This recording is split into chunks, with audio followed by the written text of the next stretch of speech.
दोस्तों, मानव इतिहास में कुछ ऐसे महान आविष्कार किए गए थे जो आज भी नहीं बनाए जा सकते। ये आविष्कार दुनिया को बदल सकते थे। आज कोई भी भूखा, गरीब या पानी के लिए तरसने वाला इंसान शायद इस धरती पर आपको देखने के लिए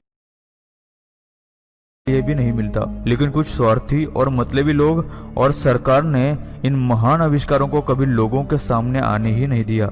धोखे से इन आविष्कार करने वाले वैज्ञानिकों को मौत के घाट उतारा गया।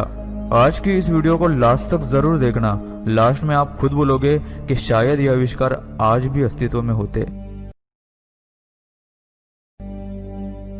लेकिन उससे पहले ऐसे ही और वीडियोस देखने के लिए आप उस लाल कलर के सब्सक्राइब बटन को दबाकर उस बाजू वाली घंटी को भी ऑन कर दे।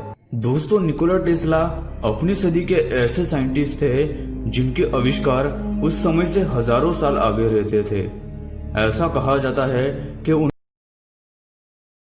उस समय कई सारे ऐसे आविष्कार किए थे जिनके बारे में आज भी कोई सोच भी नहीं सकता। उनमें से ही एक आविष्कार था द ह्यूमन डुप्लीकेटर। ये उस समय की बात है जब टेस्ला टेलीपोर्टेशन वाली मशीन पर काम कर रहे थे। टेलीपोर्टेशन यानी इंसान या किसी भी चीज को एक जगह से गायब करके किसी दूसरी जगह पर वापस लाना। टेस्ला का अगर यह आविष्कार सफल हो जाता तो चंद सेकंड्स में किसी भी चीज को दुनिया के एक जगह से दूसरी जगह भेजा जाता। टेस्ला के लिए कोई भी चीज नामुमकिन नहीं थी, लेकिन हजारों कोशिशों के बाद भी वह एक्सपेरिमेंट फेल हो रहा था।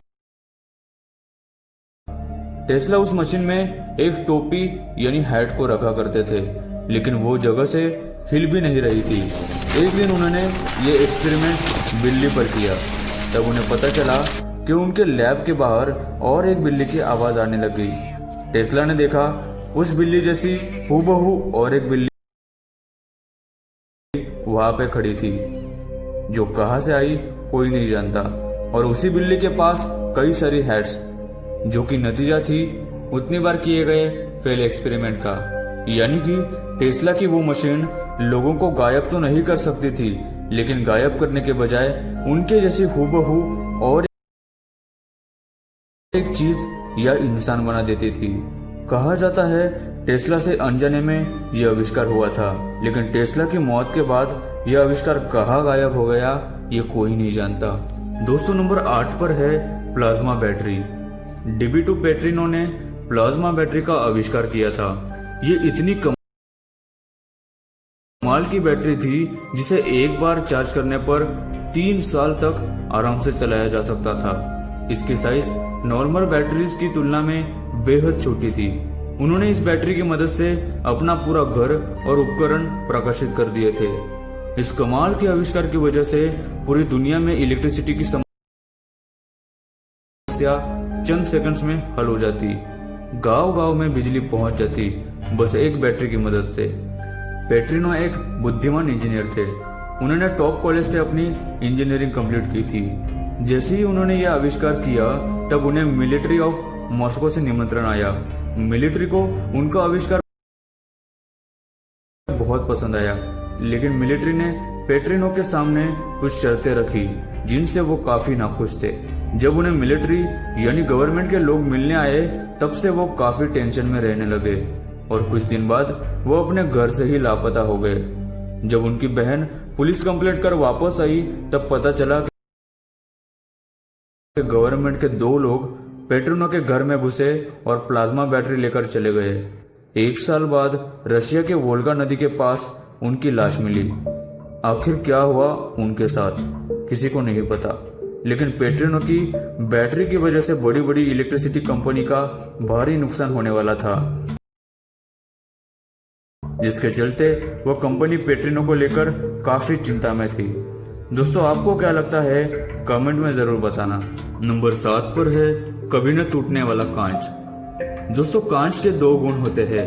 पहला कि वो पारदर्शी यानी ट्रांसपेरेंट होता है, और दूसरा कि यह आसानी से टूट जाता है। आज की टेक्नोलॉजी से हमने ऐसे ग्लास बना दिए जो आसानी से नहीं टूटते, लेकिन आज भी हम ऐसा कांच नहीं बना सके जो कभी भी नहीं टूट सकता। लेकिन अगर इतिहास में देखें तो हजारों साल पहले ही ये टेक्निक का आविष्कार हो चुका था। रोमन साम्राज्य के हिस्ट्री में 3 बार ऐसे सब्सटेंस का उल्लेख किया गया है जिसे विट्रम फ्लेक्साइल के नाम से जाना जाता है। इसके मुताबिक 1437 की सदी में सम्राट तिबेरस के दौरान अनजान व्यक्ति सम्राट के दरबार में एक कांच का घड़ा लेकर आया। उसने कहा कि कितनी भी कोशिश कर लो, ये कांच का घड़ा आप नहीं तोड़ सकते। और इसे परखने के लिए उस कांच के घड़े को जमीन पर पटक कर देखा गया। जमीन पर गिरते ही वह बिल्कुल भी नहीं टूटा, लेकिन वो मुड़ गया, जिसे उस व्यक्ति ने अपने हथौड़े से ठोक कर फिर से ठीक कर दिया। यह सब देखकर सम्राट तिबेरस हैरान था, क्योंकि कभी न टूटने वाली कांच महज एक कल्पना ही की जा सकती थी। उसने उस व्यक्ति से पूछा कि यह कांच बनाने की प्रोसीजर और किस किस को पता है। उस व्यक्ति ने कहा कि उसकी प्रोसीजर सिर्फ उसे ही पता है। इतना सुनते ही सम्राट ने सैनिकों को उस व्यक्ति का सिर काटने का आदेश दिया। सम्राट को डर था कि यह चीज के कारण सोने और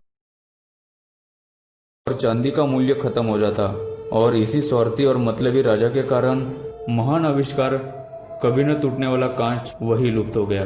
नंबर 6 पर है Tom Ogle carburettor. Tom Ogle ने 1978 में ऐसी मशीन बनाई जो आज ऑटोमोबाइल इंडस्ट्री का नसीब बदल देती। यह आविष्कार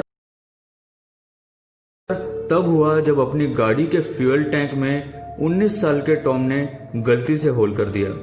होल को बंद करने के बजाय टॉम ने उसे वैक्यूम लाइन की मदद से कार्बोरेटर में लगा दिया, और इसकी वजह से उनकी गाड़ी फ्यूल कम होने के बावजूद भी 96 आवर्स लगातार चलती रही।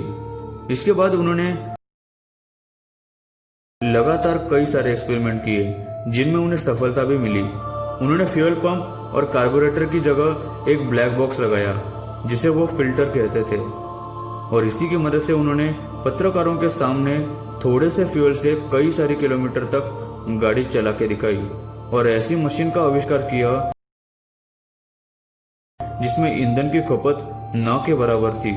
यानी आप एक पेट्रोल डीजल या पेट्रोल में 1000 से लेकर 2000 किलोमीटर तक गाड़ी चला पाते। लेकिन इस आविष्कार की वजह से पेट्रोल या डीजल कंपनीज को भारी घाटा होने वाला था, क्योंकि जो आदमी हर दिन पेट्रोल भरने आता था, इस आविष्कार के बाद वो महीने में सिर्फ एक बार आ पाता। थोड़े दिन बाद टॉम को किसी ने गोली मार दी और उसे आत्महत्या का स्वरूप बताया गया, लेकिन टॉम के दोस्तों ने बताया कि वो आत्महत्या करने वालों में से नहीं था। उसके बाद वो आविष्कार दुनिया से कहाँ गायब हो गया, कोई नहीं जानता। दोस्तों, नंबर 5 पर है यूएफओ यानी एलियन जैसी उड़ने वाली तस्करी। जैसे हमने बताया, निकोला टेस्ला अपने जमाने के महानतम वैज्ञानिकों में से एक थे। उन्होंने कई ऐसे आविष्कार किए जिनके बिना आज का आधुनिक जीवन संभव ही नहीं हो पाता।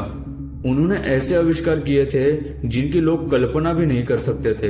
इसी वजह से लोग उन्हें पागल वैज्ञानिक या मैड साइंटिस्ट भी कहते थे।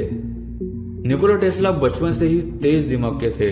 कहा जाता है कि वे दिमाग में ही इंटीग्रल कैलकुलस का पूरा सवाल सॉल्व कर लेते थे। निकोला टेस्ला की सबसे बड़ी उपलब्धि है अल्टरनेटिंग करंट, जिसकी वजह से आज घर घर तक बिजली आ पा रही है। उन्होंने रेडियो संचार टेक्नोलॉजी का भी आविष्कार कर लिया था। आप कहेंगे ये तो मैक्रोनी ने खोजा था, लेकिन सच बात तो यह है कि मैक्रोनी के पहले ही टेस्ला ने इसका आविष्कार किया था, जिसे बाद में सुप्रीम कोर्ट ने भी साबित कर दिया। दोस्तों, निकोला टेस्ला के नाम 278 पेटेंट किए हुए खुद के आविष्कार थे, जिनमें से कुछ तो ऐसे थे जो संभव भी नहीं थे। इसीलिए कुछ लोग मानते थे कि निकोला टेस्ला ने टाइम ट्रेवल में सफलता हासिल कर ली थी। वही उनके एडवांस इन्वेंशंस वाले आविष्कार की वजह से कुछ लोग मानते थे कि उनके एलियंस यानी परग्रही से संपर्क थे, जिनकी मदद से वह ऐसे नामुमकिन आविष्कार बना पाते थे। कहा जाता है कि निकोला टेस्ला कई ऐसे आविष्कारों पर काम कर रहे थे जो अगर पूरे हो जाते तो दुनिया बदल कर रख देते, लेकिन उनकी रहस्यमयी तरीके से मौत के बाद वो आविष्कार पूरे ही नहीं हो पाए और कुछ को गायब ही कर दिया गया। निकोला टेस्ला एक फ्लाइंग मशीन पर काम कर रहे थे। ये मशीन बिना प्रोपेलर यानी पंखे से उड़ सकता था। ये चंद पल में जमीन से उड़ान भर सकता था। उन्होंने कहा था कि यह बिना एयर प्रेशर के भी हवा में एक जगह पर बहुत देर तक उड़ सकता था। अगर गौर से देखा जाए तो यह वर्णन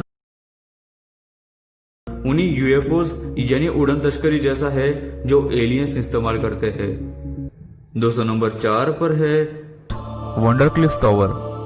कहते हैं सदी के महान वैज्ञानिक निकोला टेस्ला उस जमाने से काफी आगे चला करते थे।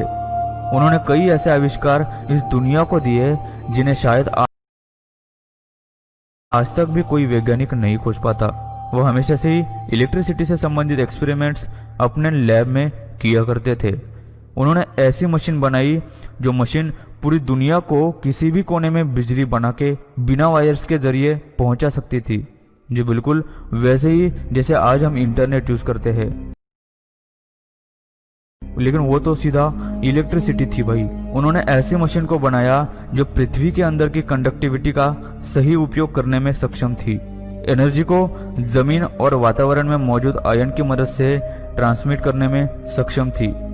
पृथ्वी की सतह में फ्री आयंस मौजूद होते हैं जो इस काम को अंजाम दे सकते थे। टेस्ला ये बात जरूर जानते थे क्योंकि ये वही आयंस होते हैं जिनमें से रेडियो एक्टिव वेव्स का भी आदान प्रदान किया जाता है। लेकिन उस समय भी कुछ लोग ऐसे थे जो ये होना नहीं देना चाहते थे। जेपी मॉर्गन नामक इस अधिकारी ने सारे पैसे जो टेस्ला को इस प्रोजेक्ट के लिए चाहिए थे उन्हें रुकवा दिया, क्योंकि हवा में से ही बिजली को इकट्ठा करके अगर लोगों को घर घर में पहुंचाया जा सकता है तो बड़ी बड़ी कंपनियां लॉस में जाकर बंद हो जाती। बड़ी बड़ी इलेक्ट्रिसिटी कंपनियां ये होना नहीं देना चाहती थी क्योंकि गांव-गांव में फ्री में बिजली पहुंच जाती, इसलिए उन्होंने इस प्रोजेक्ट को बंद करवा दिया था। दोस्तों नंबर 3 पर है टेस्ला ऑसिलेटर। टेस्ला ऑसिलेटर एक भाप की शक्ति से बिजली पैदा करने वाला जनरेटर मशीन था, लेकिन ऐसा कहा जाता है कि इस मशीन में ऐसी क्षमता थी कि यह भूकंप पैदा कर सकता था, इसलिए इसे द अर्थक्वेक मशीन के नाम से भी जाना जाता है। कहते हैं एक दिन इस मशीन को टेस्ट करते वक्त वाइब्रेशंस इतने बढ़ गए कि आसपास के घर हिलने लग गए और भूकंप आने लगा, इसीलिए टेस्ला ने इस मशीन को नष्ट कर दिया। दोस्तों आप इस वीडियो को पूरा देखते ही रहना क्योंकि आगे आगे और भी चौंकाने वाले आविष्कारों की लिस्ट आना अभी बाकी है। दोस्तों नंबर 2 पर है डी रे।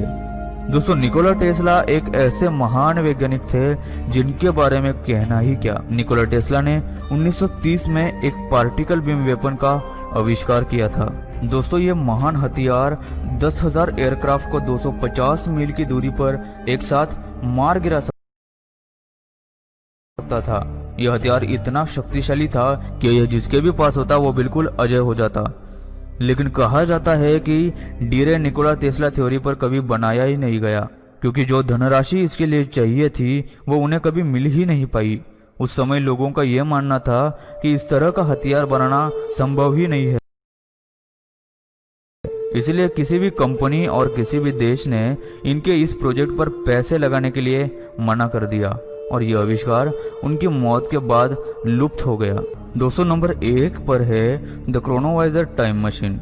दोस्तों फादर अर्नेटी 1960 में एक विशेष लोगों के समूह के साथ काम कर रहे थे जिनमें महान वैज्ञानिक भी शामिल थे। उनके मुताबिक उन्होंने वर्ल्ड वॉर 2 के पहले एक ऐसी टाइम मशीन बना ली थी जिससे वे टाइम में पीछे के फोटो को देख सकते थे।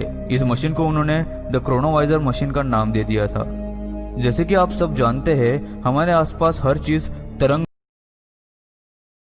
से बंधी हुई है, यहाँ तक कि हम भी इस वातावरण में तरंगों के रूप में कहीं ना कहीं मौजूद होते हैं और उन्हीं तरंगों के द्वारा भूतकाल की घटनाओं की इमेजेस को पुनर्क्रिएट किया जा सकता है। यह सुनने में भले ही आपको असंभव लगे, लेकिन यही सच है कि आज के वैज्ञानिक भी मानते हैं कि अंतरिक्ष के तरंगों में ये काबिलियत है, लेकिन ऐसा मशीन बनाना आज के वैज्ञानिकों के लिए असंभव है। फादर अर्नेटी ने एक ऐसी मशीन का निर्माण किया था जो भूतकाल की चीजें देख और सुन सकती थी। इस मशीन को क्रोनोवाइजर के नाम से जाना जाता था। उनके मुताबिक ल्यूमिनस एनर्जी और साउंड जब वस्तु से निकलती है तो वातावरण में रिकॉर्ड हो जाती है और क्रोनोवाइजर के इस्तेमाल से इस एनर्जी के द्वारा हम भूतकाल की चीजों को देख और सुन सकते हैं। उनका कहना है कि इस मशीन की स्क्रीन से उन्होंने भूतकाल के कई क्षण देखे थे जिनमें उन्होंने जीसस का क्रूसिफिकेशन भी देखा था। यहाँ तक कि उन्होंने ईसा मसीह के क्रूस पर लटकाने की एक सच्ची फोटो भी निकाली जिसे 2 मई 1972 को इटली की एक साप्ताहिक मैगजीन लॉ ऑफ डॉर्ली में भी प्रकाशित किया गया था। अपने अंतिम क्षणों के दौरान फादर अर्नेटी ने उन सभी लोगों से मुलाकात की जिन्होंने इस मशीन को बनाने में उनकी मदद की थी और इस मुलाकात के बाद यह महान आविष्कार यानी कि टाइम मशीन बुरे लोगों के हाथों ना लगे इसलिए इसको नष्ट कर दिया गया। दोस्तों, अगर आज ये आविष्कार जिंदा होते तो क्या होता, कमेंट में लिख के जरूर बताना। आपको इन आविष्कारों में से कौन सा आविष्कार गजब का लगा ये भी आप कमेंट में जरूर बताना। बहुत मेहनत से आपके लिए वीडियो बनाई है, एक लाइक तो जरूर कर देना और इस वीडियो को व्हाट्सएप और फेसबुक पे शेयर जरूर कर देना। दोस्तों, वीडियो अच्छी लगी तो लाइक कर दो। वीडियो के नीचे लाल बटन है उस पर क्लिक करके सब्सक्राइब कर दो और बाजू वाले बेल को भी क्लिक कर दो। प्लीज सब्सक्राइब करना ना भूलना।